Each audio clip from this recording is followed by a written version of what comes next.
Selamat siang. Assalamualaikum warahmatullahi wabarakatuh.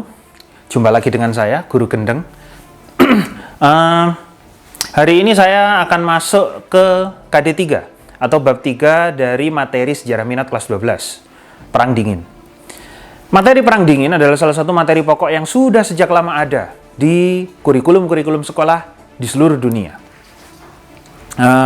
Ini menjadi materi yang sangat penting untuk memahami bagaimana atau mengapa dunia wajahnya seperti sekarang, di mana dulu ada dua negara adidaya atau adikuasa atau negara terkuat di dunia setelah Perang Dunia Kedua, yaitu Amerika Serikat dan Uni Soviet.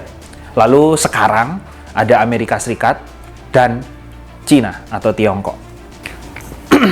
Ada 3 pokok bahasan sebenarnya di masa setelah Perang Dunia Kedua ini.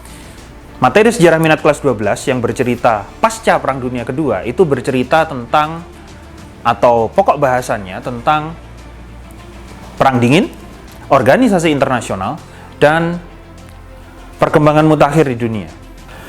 Sekarang kita lihat dulu mind map atau peta konsepnya tentang materi Perang Dingin. Pasca Perang Dunia Kedua terjadi banyak perubahan di dunia, terutama di negara-negara, terutama di daerah-daerah jajahan. Ada dekolonisasi atau terjadinya kemerdekaan-kemerdekaan, baik yang diperjuangkan oleh daerah jajahan atau yang diberi oleh penjajahnya. Itu terjadi di benua Asia dan benua Afrika. Lalu ada sistem ekonomi yang terpecah jadi 2. Setelah Perang Dunia Kedua, ada sistem ekonomi kapitalis, dimotori atau dipelopori atau dipimpin oleh Amerika Serikat, dan ada sistem ekonomi sosialis yang dipimpin oleh Uni Soviet. Dua hal ini menjadi penggerak, menjadi motivasi, menjadi penyebab dari terjadinya Perang Dingin. Akhirnya, mau tidak mau itu mempengaruhi semua negara di dunia, termasuk Indonesia. Indonesia akhirnya melaksanakan politik luar negeri yang bermacam-macam demi menghadapi situasi dunia pada saat itu. Antara tahun 45 sampai tahun 59, kita lebih condong ke Uni Soviet. Secara teknis, tahun 45 sampai tahun 49 kita tidak punya politik luar negeri. Atau ada politik luar negeri tapi tidak terlalu signifikan, karena kita lebih fokus untuk membenahi kondisi dalam negeri yang waktu itu kita sedang menghadapi ancaman dari Belanda yang berusaha merebut kembali Indonesia. Antara tahun 59 sampai 66, demokrasi terpimpin. Kita, Indonesia, di bawah pimpinan Presiden Soekarno, lebih condong ke blok timur, lebih condong ke Uni Soviet dan Tiongkok. Antara tahun 66 sampai sekarang, di bawah kepemimpinan yang terhormat daripada Presiden Soeharto, kita lebih condong kepada Amerika Serikat. Bagaimana Presiden Soeharto membangun Indonesia menggunakan tangan-tangan para ekonom lulusan Amerika Serikat. Dan akhirnya kondisi-kondisi itu memunculkan tatanan dunia baru yang kita alami sekarang. Kita bahas yang pertama tentang dekolonisasi atau kemerdekaan yang diraih oleh daerah-daerah jajahan di benua Asia dan benua Afrika. Dekolonisasi ini ditandai tentu saja seperti yang sudah saya katakan tadi, dengan merdekanya daerah-daerah jajahan di benua Asia dan benua Afrika. Mengapa dekolonisasi ini bisa terjadi? Mengapa kemerdekaan ini dengan perjuangan atau diberi oleh penjajah bisa terjadi? Karena yang pertama, munculnya paham liberalisme dan nasionalisme. Paham liberalisme yang mengutamakan kebebasan individu akhirnya merembet menjadi kebebasan kelompok, termasuk bagaimana kebebasan bagi penduduk-penduduk di daerah jajahan untuk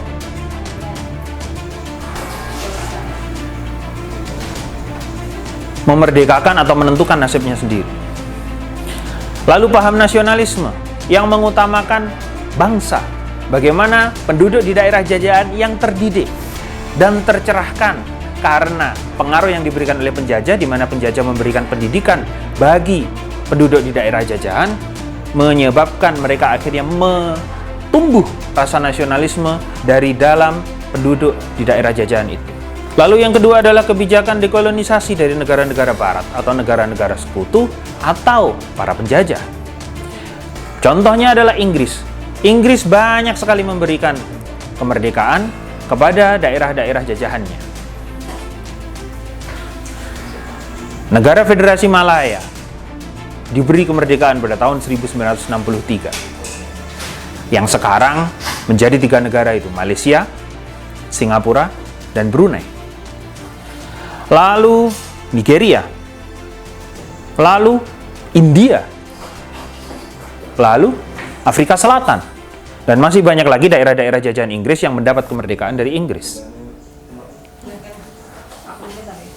Lalu dekolonisasi yang diakibatkan oleh perjuangan dari penduduk di daerah jajahan, seperti yang dialami oleh penduduk Hindia Belanda yang akhirnya pada 17 Agustus 45 berubah nama menjadi Indonesia.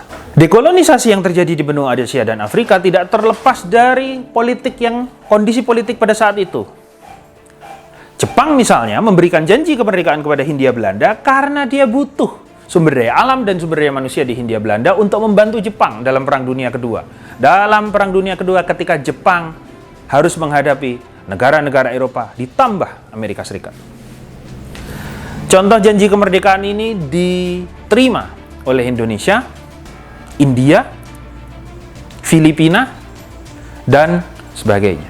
Setelah itu, yang kita bahas barusan, itu tadi adalah dalam hal politik, dalam hal dekolonisasi.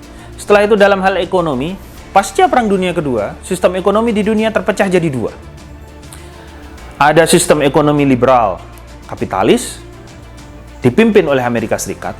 Di dalam sistem ekonomi ini, kegiatan ekonomi ditentukan oleh pasar, atau ditentukan oleh masyarakat, atau ditentukan oleh individu. Tidak boleh pemerintah itu mengekang kebebasan individu, kebebasan masyarakat dalam hal ekonomi. Siapapun boleh mengembangkan usaha, boleh menjadi pengusaha bidang apa saja. Negara tidak boleh membatasi. Itulah sistem ekonomi liberal kapitalis. Lalu ada sistem ekonomi sosialis komunis, dipimpin oleh Uni Soviet. Sistem ekonomi ini mensyaratkan segala hal yang berkaitan dengan ekonomi diatur oleh negara, dikuasai oleh negara. Bisa dikatakan ini adalah sistem ekonomi yang sifatnya sangat sentralistis.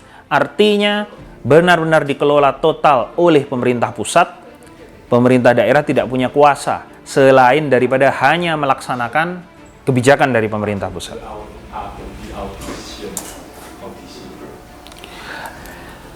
Sistem politik dan sistem ekonomi, kondisi politik dan kondisi ekonomi yang muncul setelah Perang Dunia Kedua menyebabkan munculnya 2 negara adidaya, 2 negara adikuasa, 2 negara terkuat di dunia pada saat itu, Amerika Serikat dan Uni Soviet. Itu akhirnya menyebabkan terjadinya yang namanya Perang Dingin. Terjadi perang, tapi tidak terjadi perang secara fisik. Karena pada saat itu, negara-negara itu saling berlomba-lomba untuk memperkuat persenjataannya, untuk memperkuat militernya, tapi tidak berani melakukan perang secara fisik karena takut dengan dampak yang ditimbulkan. Karena terbukti hanya dari 1-2 bom atom yang dijatuhkan oleh Amerika Serikat, Jepang sudah mengalami kehancuran yang luar biasa. Apa yang terjadi jika 2 negara yang sama-sama memiliki bom atom berperang? Tentu kehancuran yang luar biasa akan menimpa seluruh dunia. Dampak dari Perang Dingin akhirnya sampai ke Jerman. Munculnya Perjanjian Potsdam pada tanggal 2 Agustus 1945. Jerman dibagi menjadi 2 oleh para pemenang Perang Dunia Kedua pada saat itu. Amerika Serikat, Inggris, dan Prancis menguasai Jerman bagian barat, sementara Uni Soviet menguasai Jerman bagian timur. Pembagian ini terjadi karena tidak ada kesepakatan di antara negara-negara pemenang Perang Dunia Kedua. Amerika Serikat, Inggris, dan Prancis ingin mengubah Jerman menjadi negara demokrasi seperti mereka. Sementara Uni Soviet ingin Jerman berbentuk menjadi negara demokrasi rakyat atau negara komunis seperti dirinya. Itu Jerman adalah salah satu contoh dampak dari Perang Dingin. Selain itu ada banyak ciri-ciri yang lain yang menunjukkan konflik selama Perang Dingin. Blok Barat dengan ideologi liberal kapitalisnya Lalu memperluas pengaruh ideologi itu melalui doktrin Truman, sebuah doktrin yang dikeluarkan oleh Harry Stewart Truman, Presiden Amerika Serikat pas setelah Franklin Delano Roosevelt. Dia memberikan bantuan ekonomi. Melalui kebijakan doktrin Truman ini, memberikan bantuan ekonomi kepada Yunani dan Turki yang waktu itu hancur lebur pasca Perang Dunia Kedua. Lalu ini dilanjutkan oleh Menteri Luar Negeri Amerika Serikat yang bernama George Marshall. Dia mengeluarkan bantuan yang bernama Marshall Plan kepada negara-negara Eropa, kepada negara-negara di benua Eropa, terutama negara-negara Eropa Barat, supaya mereka mau menjadi seperti Amerika Serikat, supaya mereka mau merekonstruksi negaranya pasca kerusakan yang mereka alami akibat Perang Dunia Kedua, agar berbentuk menjadi negara demokrasi seperti Amerika Serikat. Sedangkan ciri-ciri yang dimiliki oleh Blok Timur adalah berideologi sosialis komunis, lalu memperluas pengaruh mereka ke negara-negara di luar Uni Soviet dengan doktrin yang bernama doktrin Brezhnev. Doktrin ini diberi nama sesuai dengan inisiatornya atau yang memiliki ide itu, bernama Leonid Brezhnev, salah satu sekretaris jenderal Partai Komunis Uni Soviet pada saat itu. Dia menciptakan Pakta Warsawa sebagai tandingan dari NATO. Jika NATO adalah persatuan organisasi militer yang menjadi persatuan negara-negara demokrasi dipimpin oleh Amerika Serikat, maka Pakta Warsawa adalah organisasi militer yang merupakan perkumpulan dari negara-negara satelit dari Uni Soviet, negara-negara yang berideologi komunis atau sosialis. Kalau negara-negara demokrasi memiliki Marshall Plan, maka negara-negara komunis memiliki Molotov Plan. Ide ini berasal dari Menteri Luar Negeri Uni Soviet, Vyacheslav Molotov. Pada tahun 1949, Molotov Plan membuat peraturan.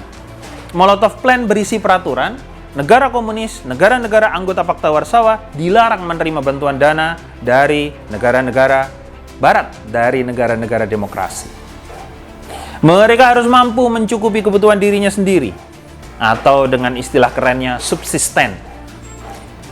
Mungkin ini pula yang menyebabkan Presiden Soekarno mengeluarkan istilah itu yang sangat populer untuk memotivasi bangsa Indonesia dalam bekerja. Berdikari, berdiri di atas kaki sendiri. Lalu setelah itu, setelah organisasi militer, ada NATO, ada Pakta Warsawa.